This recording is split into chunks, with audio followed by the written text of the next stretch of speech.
Hello, everybody. Welcome, welcome, welcome. Thank you so much for being here, for tuning in to the launch of this new show of mine called The Way Through. I am deeply thankful for the opportunity to be here and really to finally bring this show to life. For those of you who are familiar with me, of course, I'm so grateful for your love, your support, and encouragement in tuning into the show. And for those in whom are meeting me for the first time, hi, I'm Bonnie Wirth, and I'm just truly this has been a show that I've been nurturing and dreaming about for quite a while now. And to be here, one of the featured hosts on the Empower channel, is an immense privilege for me, and having you tune in equally so. I love the mission here at the Empower channel, the mission to empower humanity forward. And it's something that resonates very deeply within my own self as well. And of course, it's why I'm here today. It's why this show has definitely become possible.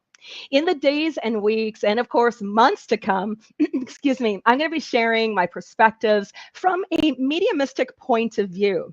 We'll be exploring the metaphysical components of healing, delving into how energy and intention and consciousness shape our experiences, along with, of course, some spiritual principles, some practices that can lead all of us to a deeper understanding and of transformation. One of the important aspects of, in the conversations that we're going to be having as we move forward on the show involves examining our human conditioning. We're going to look at that through an ontological lens. Now, ontology, being a central point in metaphysics, really invites us to inquire into what is, what exists, what is our very beingness? Like, what is the reason that we've come to this planet, that we are these spiritual beings looking to have this spiritual experience? And throughout the last 15 years, I have been working with my clients through being able to reconcile deeper trauma recovery through a lot of the mythologies and the processes that were so instrumental in my own healing journey. And through the conversations we're going to have here on the show, we're going to explore various themes. There's going to be, obviously, I want to challenge a little bit in terms of maybe what you've been led to believe about yourself or what is possible for you. More importantly, I want to ignite the light inside of you to help you uncover really the potential for positive transformation that lies within you, that lies within me, and that lies within all of us as a collective or as humanity. And in the face of everything, excuse me, in the face of everything that's playing up in the world around us, everything is leading us to really question our future of this planet, our roles, our purpose, and we're doing this with deeper consideration than what we've ever before. And yes, I truly think that the key in it, or an important part of this, of what's being placed in front of us right now, is for us to be able to look at some healthier ways to navigate our collective suffering, how we as a collective can take responsibility for what is happening in the outer world by visiting and taking a look at what's going on in our inner world that has brought this forward, and has caused this to play out in our reality around us. And so looking for ways to healthfully navigate our collective suffering, taking responsibility for our role in all of it, and of course, more importantly, doing our individual work, because there is power in our individual journeys in terms of how they intersect with the world around us, in bringing more, what would be a more hopeful, more compassionate, more understanding world. How do we move in our humanity forward? How do we empower each other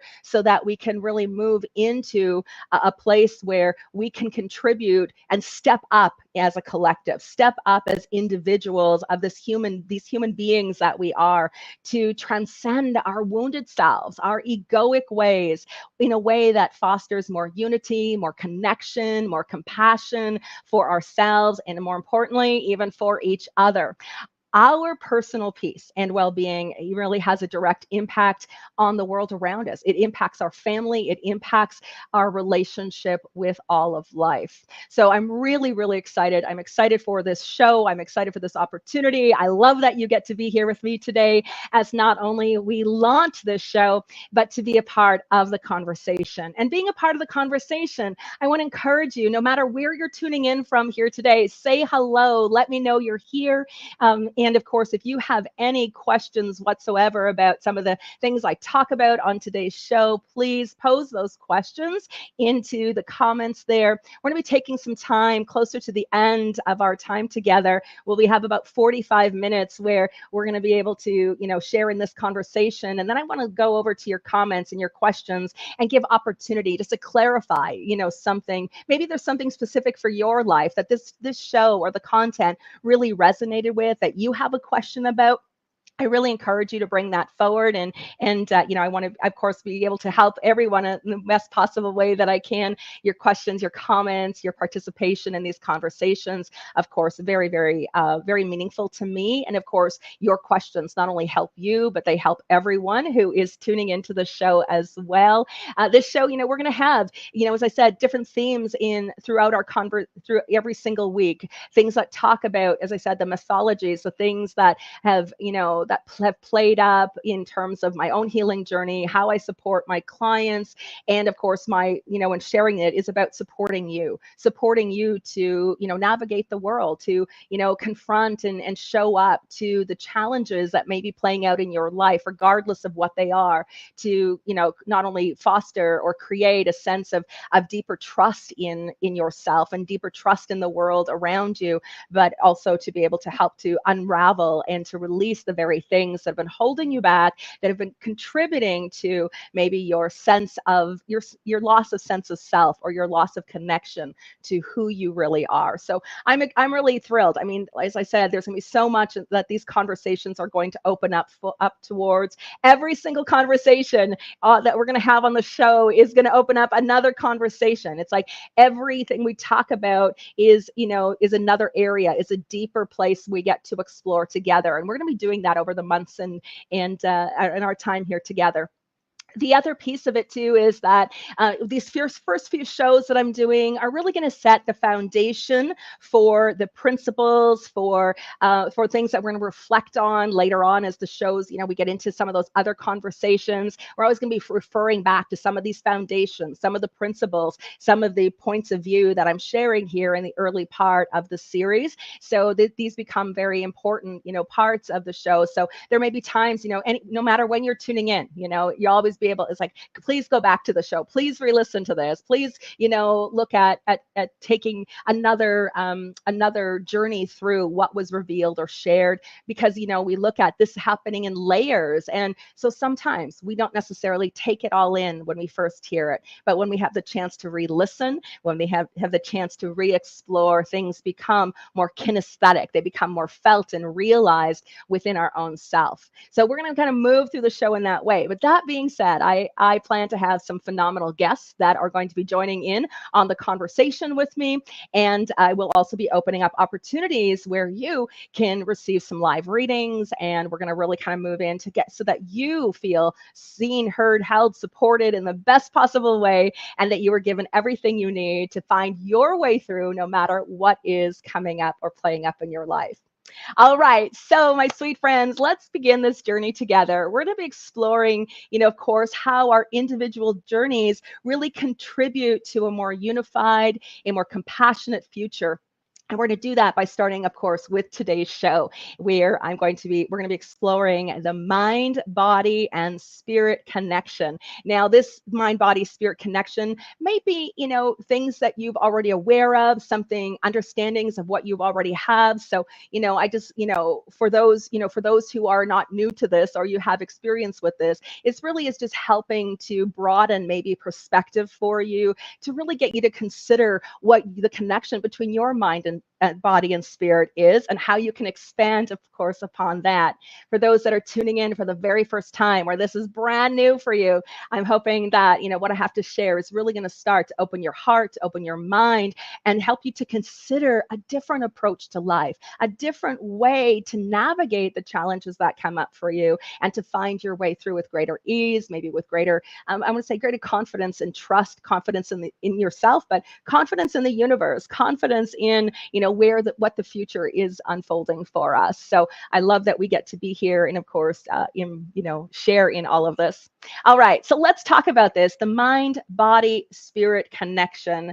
The interconnection of these aspects, these strands of our being, are really the cornerstone of our very human experience. They deeply inform our health, not only our physical health, but we look at our mental, our emotional, our spiritual health. Let's consider it the aspect of our very well-being. It also informs our capacity for growth, our capacity for transformation. This triad of the mind, body, spirit, unfortunately, even in this day and age, is often overlooked in conventional approaches to health, in even conventional work, where in psychology, and yet understanding the dynamics of this relationship really sheds light on our human conditioning. It sheds light on our wounding, also what is suppressed within our bodies, what the suppressed energy that is storing and being held in our physicality. The repercussions of any imbalances between this triad really can result in profound, I would say, our spiritual disconnection, our mental, maybe unwellness.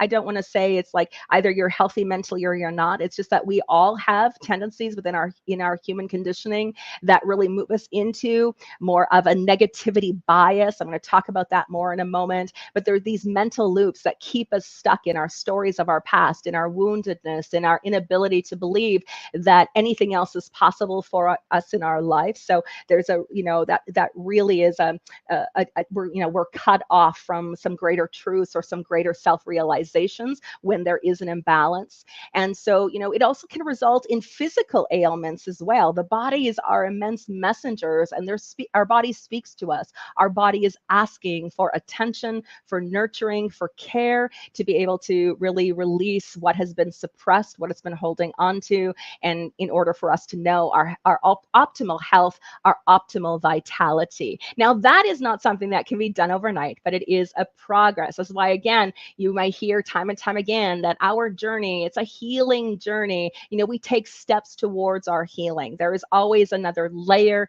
There is something else that we need to shift and heal and move through. But that is the ultimate of what is our spiritual experience. I truly believe, when we look at the theology and the adage that we hear all the time that, we are spiritual beings having a human experience. And there is such truth in that. There's such truth. And I mean, that's really the basis of the triad of the mind, body, spirit. It's where we really, begin to look at the spiritual scope of our existence, the ontology of our beingness, right? And so we look at, what is and what's happening and how we navigate, but it's to understand that our challenges are the spiritual experience. We look at the spiritual aspect or the spirit side of our life, and we dance or we hope and we pray over the fact that it's euphoric and it's transcendent and it's this spiritual phenomena that plays out, that reaffirms that there's more to this physical reality. And yet it's in the suffering, it's in the depths of our despair, it's through the challenges and how we respond and how we, the interplay of how we navigate this life of ours that really is the spiritual journey. This life, this human life of ours is the spiritual journey. But it means that we're taking steps. It's progressive, and it's a progressive journey that allows us to reflect, to consider, and to begin to open up our minds and our hearts to the fact of exploring that maybe there is something more. Maybe there's something more for us to be living. Maybe there's something more for us to be experiencing. And maybe there's something more to the very fact of why we are here, why it is that we're here. So, we're looking at here, how do we look, as I said, the repercussions of any imbalance between the mind, body, and spirit really, really can be very detrimental for our well-being. And I know for me personally, when I hit my crises in my journey, for myself, it was just before I was 30. If you have an astrological understanding of things, it was right in the cusp of my Saturn return at 28 years old, and just leading up to that 20, 25, 26, 27, I was in a major crisis, emotionally, mentally, physically. Everything was coming down around me, and I was actually in a state where the contemplation of life or death and was playing out for me. So it was a very, we all have experiences and things in our past and in our storylines that lead us to our awakening. And that's really what that point was for me in my life, was an awakening to the fact that there was more for me. There was more to be lived, there was more to be experienced, there was more to be understood. And who I was not just within the physicality of this body of mine. So it really became that journey of learning to navigate, to navigate life in a whole different way, and opening up to looking at, how do I create balance? How do I allow for these aspects of who I am to be nurtured and expressed in a way that's going to, create or benefit what is not just health in this moment, but long-term health mentally, emotionally, physically, and spiritually. And that's really, what we all, I think, are an invitation for all of us to begin to take a look at. And if you're tuning into today's show, then it's definitely a part of the ongoing invitation for you as well. So we look at, here, it's like this life of ours, this triad of our being really invites us to, look at the landscape of our lives, look at the landscape of our inherited conditioning, and uncover pathways that will, pathways to renewal, pathways that allow us to thrive instead of maybe merely surviving. I mean, our survival instinct is a part of the very human condition. And so we look at, how do we navigate that landscape? How do we overcome that and shift and move through so that we can have a more expansive and expressive, way of living and experiencing life? Now, that inherited conditioning. Now, I'm going to have a whole show coming up on inherited conditioning, because it really, there's, again, it's another foundational understanding of our human conditioning, of why it is that we feel and we experience and we live the lives that we live, as we're moving through this awakening of ours, as we're, moving, forward in this journey, or moving forward even into the future here, as we become more empowered as a collective. We're really going to look at our conditioning, that inherited conditioning is the very thing that has been shaped not only by societal norms and cultural narratives, our personal experience. It's what we carry over from other lifetimes. It's what sits at the core of our being through the history and the experiences that are not only a part of, what is lived here on Earth right now. And, here we are in 2024. It's something beyond that. We look at inherited conditioning being on the energetic landscape of what that means for us as energy sensitives, of what we take on, what we absorb, what we carry, what we're processing that was never ours to carry in the first place. And so we're going to dive into more of that. But to understand that through this lens, really it creates a lens of how we view the world, of how of what we believe is possible for ourselves, of even who we understand ourselves to be.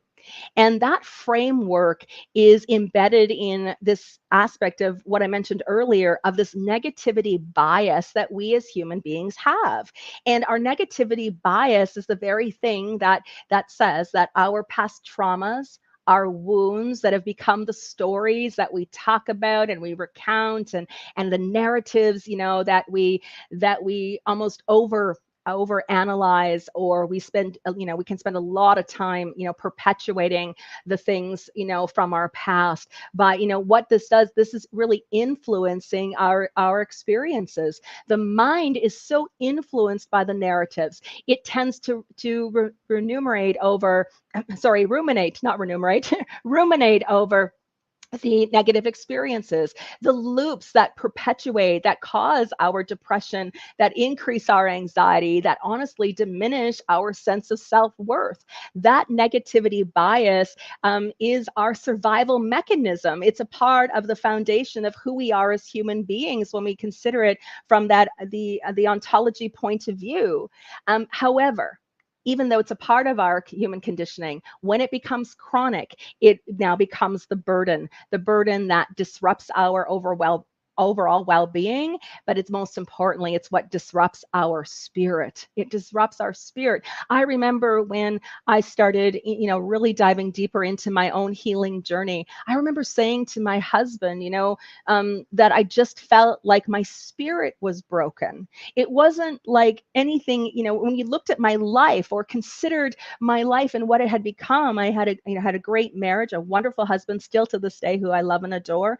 These three beautiful children of mine who are now grown adults and bringing babies of their own home. There's to this Nana, but there is all of this aspect of where my life was at that point of time, at that pivotal point of crisis for me, that when you looked around, it was like I should have been happy. I should have been happy. That's what I used to say to myself. I should be happy. I should, look at what this is and look at this, look at my life and all this love that was surrounding me. I should have been happy. We as human beings, we as people need to get rid of the should, because we are shoulding on ourselves all the time, which again really only creates even more burdens to us, because now shoulds lead to expectations, and when we're not, there's a form of measurement. We just make it so much harder on ourselves. But I had said to him, my spirit was broken, which means that everything that had accumulated, everything, those, the stories, the past wounds, the traumas, the energetic influences of everything that was storing in my body, the depression, the lack of self-worth, all of that. It was really the very things that were, causing me to feel like there was something inside of me that was broken, and part of me almost feeling hopeless in the sense that it could ever be fixed. And so, it was, through traditional therapy was wonderful, but it was that brokenness that just wasn't being addressed. And so for me, being able to approach my own healing journey from the mind, body, spirit connection was not only therapeutic, it was transcended. I was able to really move beyond where I had been stuck, how I had been living my life, and of course, who I understood myself to be more than anything. So we look at this, this mind body. So the mind is influence. It creates these negative behaviors, these negative thoughts. It's how we, it's where our anger, our reactions, our state, come from within the lower aspects of our personality, maybe even our aggressive tendencies or our judgments, our negative judgments can really come from that very foul place of the human condition, and within, based on what have been the narratives and stories that we've been living out in our lives. And as I said, when it becomes chronic, it affects our overall well-being, and of course in the breaking of our own spirit. Now the body also holds on to the suppressed emotions. Now we look at the mind as having the narratives, the dialogues, the stories. It's got the thinking, it's reflecting upon, the memories are coming back, where the mind is always, what does it say? I mean, I don't even think that there's an exact science or an exact number, but where they say that, we have over, a million thoughts a day. The mind is constantly in thinking about the past, thinking about the future, thinking about what was, thinking about what should have been, all of those things, and the fear base of what is to come, right? So the mind is always caught up. And so, our inability to get control of the mind is again, another detriment, of course, for us. So we look at the mind having these thoughts, and where there is a thought generates an emotion. And so our body holds the suppressed emotions. Our bodies hold the energy implications of our unresolved traumas. Not only do we have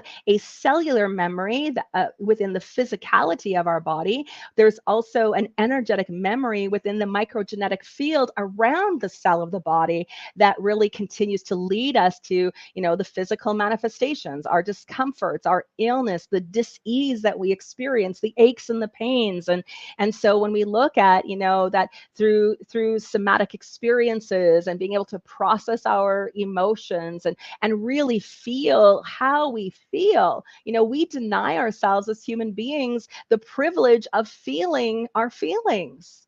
Of feeling our feelings. And at least, I know there was like, I would rather have suppressed it, ignored it. And it was like, if I could just put out of my mind and emotions the things that have happened to me in my past, that means that I could, I was resilient, I was strong, I could get over it, I was moving forward, I was, pushing through all of it. And yet it was sitting there. What is denied is the very thing that really, asks to be healed.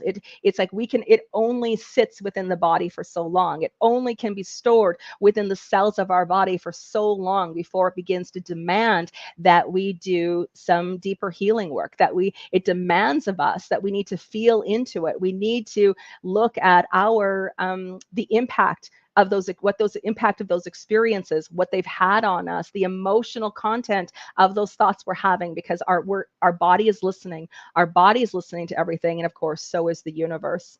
So, when we look at, these blocks that we have, this unprocessed emotional wounds that reside within us, create energetic blocks. And those blocks actually hinder the free flow of energy.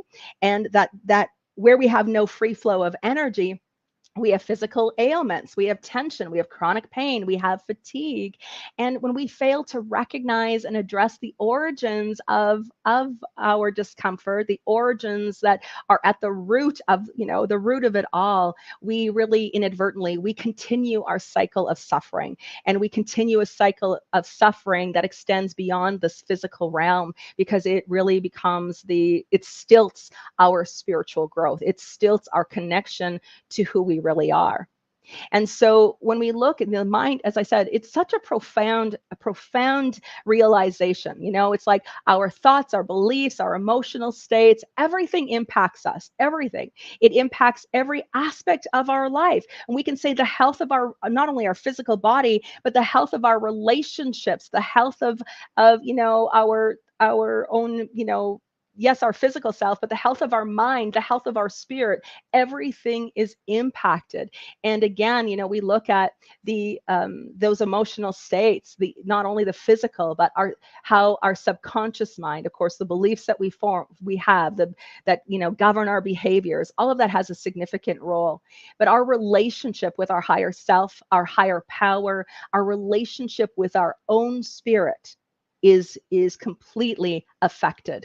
And I'm going to be talking next week in terms of more about the mind, particularly in what I call the underbelly of our consciousness, the subconscious. We're going to be looking at the paradigms that we hold, and of course I'm going to be delving deeper into that. But really, it's about understanding that our relationship with ourself, our relationship with our own spirit, our relationship with our higher power, if we are in good form or good relationship, everything else in our life is going to flow. We're going to have a lot more ease. We're also going to have a lot more joy.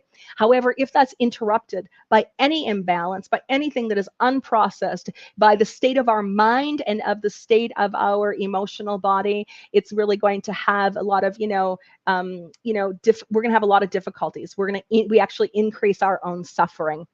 And so when I, will often say to people, or you maybe have been someone who's heard me speak before, where I talk about how we need to I took responsibility for my life. And that really triggers people. And they're like, well, what do you mean you've taken responsibility? Those things that happen to you are not your responsibility. And no, not all of them. I mean, we can get into the context of, the law of vibration and what I attracted and brought into my own life experience. That again, a topic for another conversation on the show.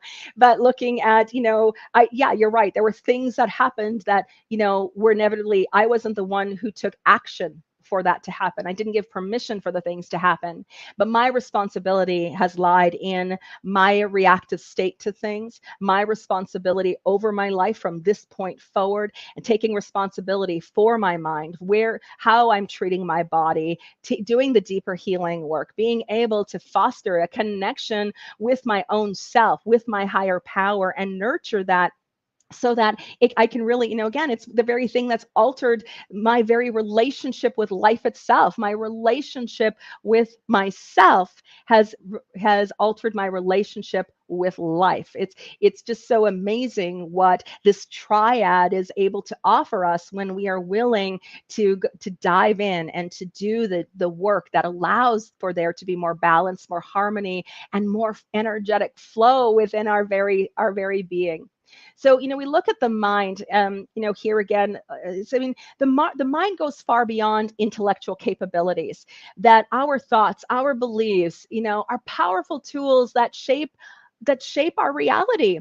Our internal dialogue, the thoughts we have about ourselves, the thoughts we have about others, what we believe is possible in our lives, really serve as a silent prayer to the universe. As I said, our bodies are listening to everything, but so is the universe. And the universe, blessed for how it exists, because it cannot differentiate between what we actually want and what we don't want. And it only responds to wherever our mind goes, because wherever our mind goes is where our energy flows. So where we are concentrating our mind is basically telling the universe, please, I want more of those experiences. Bring in more suffering, bring in more dis-ease, bring in more drama and dysfunction to my life. At least that was the silent prayer that I was saying to the universe all those years ago. And where we understand that every thought we create, every thought we have, creates an emotional state that's either contributing and uplifting our spirit or diminishing our spirit. Those negative self-limiting beliefs, the paradigms, the state of our mind are the very things that breed our fear, our anxiety, and most important, our disconnection. And so it influences everything from our actions, our behaviors, and as I said, even what we attract into our lives. And so essentially, the energy that we're generating from within ourselves, from the mental, emotional states of our being, from the spiritual state of our being, is also going to be reflected in the world around us as well. And that emotional state, I mean, it has a direct bearing, as I said, on our physical well-being.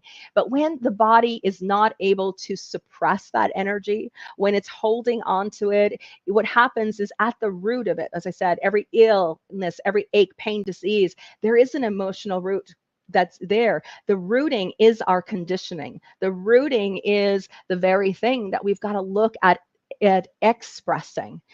Research shows that our stress, our negative emotions, of course, lead to those heart issues. And, our stress response is about protecting ourselves. But yet it becomes a real detriment, especially when it continues to be triggered in a perpetual state of our thinking, of how we're feeling about ourselves. And so, we can understand that, yes, the things that happened to us in the past have meaning. They mattered. It's important for us to feel, as I said, how we feel about things, and being able to move through that and process it. But it also means we also equally need to understand that we are not products of our conditioning, our wounding, or our past experiences. We do not need to accept the beds that we've made and the cards that we've been dealt in our life. That there is a deeper aspect of our own consciousness that allows us to transcend our individual experiences. And not only does it help us to manifest different outcomes in our life, but again, we're able to navigate some of these challenges that come up with, greater ease. When we look at, I know even for myself, remember I said, I really felt like my spirit was broken. That unresolved emotional pain is the very thing that leads us to what is termed as the suffering spirit. And our suffering spirit is, we're dwelling in the shadows of our past. We are playing with really the toxicity of our wounds, and that those are the very things that interfere with the quality of our life. And because it's interfering with the quality of our life, our spirit is starving for the light. Our spirit is starving for the growth. And as I said, you've heard it before. We are spiritual beings having a human experience.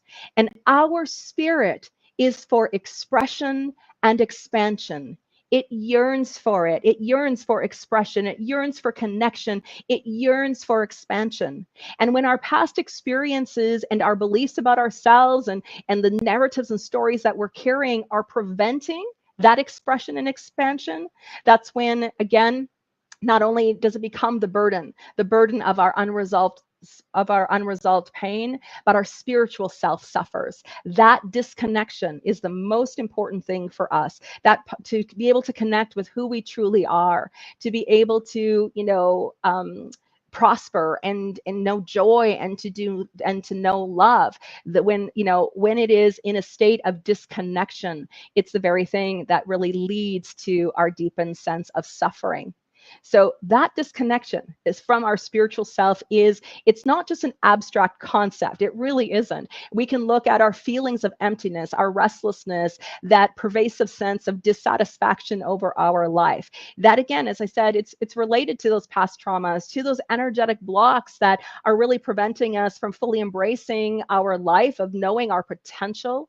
And so rather than allowing our past experiences to disempower us, we need to show up for ourselves. We need to show up for each other. As I said, our contribution to humanity says, invites us to do the deeper work for ourselves, so that we can, bring more light to this planet, to be more expressive of what is the spiritual self, realized, within our lives. And so, if we're not able to do that, we're trapped. We're trapped in cycles of suffering. Our inability to connect with other people or to engage in life in a more meaningful way really gets disrupted. And so, our unresolved emotional pain impacts our spiritual well-being. Our mind impacts our emotional body. Our health is impacted. I mean, it just goes on and on. And so it really creates a barrier. It creates a barrier between us. It creates a barrier between our connection to our higher self, to our higher power. It limits our growth. It prevents us from experiencing joy in our lives, of feeling fulfilled, of knowing and having a greater, I would say, expressed life of purpose. And when our spirit suffers, when the spirit is suffering, we are reacting to situations, and we're reacting from that place of fear, from the place of separation, from the place of anger and anxiety, rather than love and compassion and understanding and peace, ultimately peace. And so when we look at, how do we foster true healing? How do we foster true healing? Reclaiming our spirit. That's a part of the essential work. That's where we need to look at, we need to participate in our life. And I say not just on the external aspects of our life, but we need to participate in our being, in our life, in taking the responsibility for what is ours in the whole equation of things, because that's the very thing that's going to, again, help us to restore the flow of energy, within ourselves, to reconnect to our spiritual essence, for the mind to really remain more optimistic and hopeful, and for the emotions to, for our emotional state to be more regulated, to be more balanced. I often, look at going, okay, the whole concept of mind, body, spirit. I think here too, we human beings, when we look at it, we've actually got it all wrong. and I don't mean that in a way. It's not like anything I've just shared with you in terms of mind, body, spirit, goes out the window. It's just that we need to look at altering how we're approaching this work. If we can understand that, when we're looking from an egoic way of living our life, so we're working from our conditioning when we approach our healing journey from a mind, body, spirit point of view. So again, this is no different when, I started my healing journey. One of my mentors said to me, Bonnie, you need to get your thinking right. You don't even know the power of your mind. You don't even know the power of your miraculous mind. And of course, I now where I'm at, I couldn't agree more. But at the time he was right. I had no clue. I had no clue whatsoever. But the mind is what feeds the body. And then, we look at having the mind body connection done. And then we pay attention to the spirit. But I'm going to tell you, based on my journey, on my healing, on the things that I've lived through, of what I witnessed and working with my clients over all of these years, it's when we nurture the spirit that broken sense of self, that disconnection from who we truly are, that everything else flows. Everything else falls into peace. It's like when the spirit is nurtured, when we pay attention to our spiritual needs, regardless of what those are, because those spiritual needs are different for all of us. But when we pay attention to nurturing the spirit within us, when we are doing the very things that allow us to feel in flow with the universe, connected to something greater than who we are, that we begin to, recognize and see the world from a whole different perspective. So instead of being in a state of reaction from which is our egoic tendency, we can be in a state of response to life. We're responding to life instead when we're leading from spirit first. And when we lead from spirit first, it's a beautiful thing. It's a beautiful thing because it allows us to have better thoughts.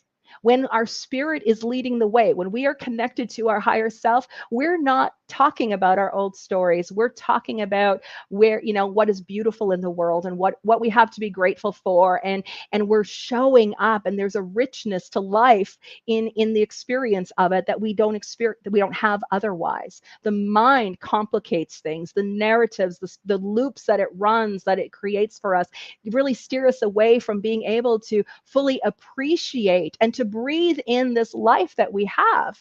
Whereas when we lead from spirit first, it becomes possible for us to do that. The spirit feeds the mind. And so it becomes easier. It's like now the thoughts become more aligned with expansion. They become more aligned with worthiness. They become more, I would say, even what is our state of resilience goes from a resilient state of just, I'm going to suck it up and be strong enough and move forward through this because I'm resilient. And we do have an innate resiliency. But what I'm talking about here is an authentic resiliency that allows us to be able to navigate, to move through challenges, to not get, entangled in the state of reality, because we're understanding there's something here. There's an opportunity of growth. There's an opportunity of self-discovery. There is wisdom looking to come forward to us in this moment through whatever experience we're having, that we're not taking reality as the be all and end all, that our spirit is saying, hey, this is just where you are right now. This is a state of temporary, that this, just, look to heal this, do your yoga, go for, spend some time in meditation. When the spirit is being fed, it allows the mind, as I said, to have more optimistic thoughts than in the state of pessimism. There is a sense of hope when the spirit is fed, as opposed to the hopelessness that can take place when we're just relying on the human conditioning of our ego to try to get to transform that. And then when we look at, so our spirit is feeding the body, feeding the mind. The mind now, remember, as I said, the body is listening to everything that's going on in the mind. All of the energy, the emotional activation that takes place from the thoughts we're having, that's going on in the body. The body is sensing it. It's receiving it. It's taking it in, it's absorbing it. And so we can look at when we're caught up in the negative narratives, when we're caught up in our suffering, our body's listening. And as I shared earlier, our body continues to suffer. Whereas when we nurture the spirit, the mind becomes, more thirsty for higher truths, more thirsty for higher wisdom. And it's through that our body begins to respond. Our body can begin to process the emotions that have been suppressed, because now we're in a state of being able to show up to it. We're able to acknowledge it, to be with it, to feel it. And we're also able to, move into a place where we can ultimately regain our health, without a doubt. And I know, here again, that's another story, another conversation for another day. But when I look back to, as I said, what was my crisis point, I was in crisis mentally, emotionally, and physically. Like there was no doubt about it. So, again, when we look, as I said, when we really look at engaging in our life in a way that nurtures our spirit. And we're here now. What does that mean? Well, as I said, that means different things for every one of us. But it's through our meditation, it's through our creative expression, it's through community, it's through self-care. That becomes the ground for our healing. And it's actually what I call our sacred medicine, our self-love, our self-care, our meditation. These things that feed our spirit are our medicine in helping us to move forward and through anything, that's happened to us, regardless of the situation, regardless of the things that happened and who did what and what the story is. Our mind is so married to the story. And so we need to change the conversation. And when we do that by nurturing it, it's where we go from shifting from what has been our survival state in our lives to a state of thriving. And the reason for that is we actually encourage what is called neuroplasticity. And that's really where our brain has this remarkable ability to reorganize itself, to reform new neural connections, new neural pathways that allows us to think different, to experience life differently. And again, what we're feeding the universe, because then what's going on in our mind and the emotional charge it's creating is feeding our body, but it's that silent prayer to the universe. And we can really begin to really shift things up. We can begin to counteract that negativity bias that we have by by being able to cultivate thoughts and habits that nourish our sense of worthiness, that nourish our sense of belonging, and as we do that for ourselves, it becomes easier to see and to recognize the worthiness of others, to move out of a state of judgment and have more and hold more space of compassion for the human conditioning, compassion for what they've been through and what they've lived through, compassion with with their state of being right now, where their being is, what it is that their spirit is moving through, but more importantly, what it is that their soul is here to experience in this lifetime, where we can do that without judgment. Moving past that survival mode, I mean, that's really where we awaken this newfound sense of vitality and and I'm going to just say this as well. This is a newfound sense of vitality, no matter how old you are. I don't, age has nothing to do with this. I've had people say to me, "Oh, this would be great to know, Bonnie, when I was in my 30s, but it's probably too late now." But it's not. It really isn't. And so, regaining our health, regaining our energy levels, and fostering, our connection with our higher self, honoring our worthiness. We where we've been weighed down by our conditioning, we really get to embrace the discomfort of, through the growth. We can see the beauty of our of vulnerability. And of course, that space of renewal, really starts to take form. And again, we invite more creativity, we invite more joy, and ultimately we're able to cultivate that authentic resilience to overcome any challenge in our life. Alrighty, sweet friends. Well, so there we go. I could continue on talking and talking about this conversation. The mind, body, spirit connection, it really is a powerful framework of understanding who we are, our health, our well-being, and our potentials to really shape our reality, and to begin to create a life that we can really love living, a life that we can show up for. And as we show up for ourselves, we reclaim our worthiness, we heal our wounds.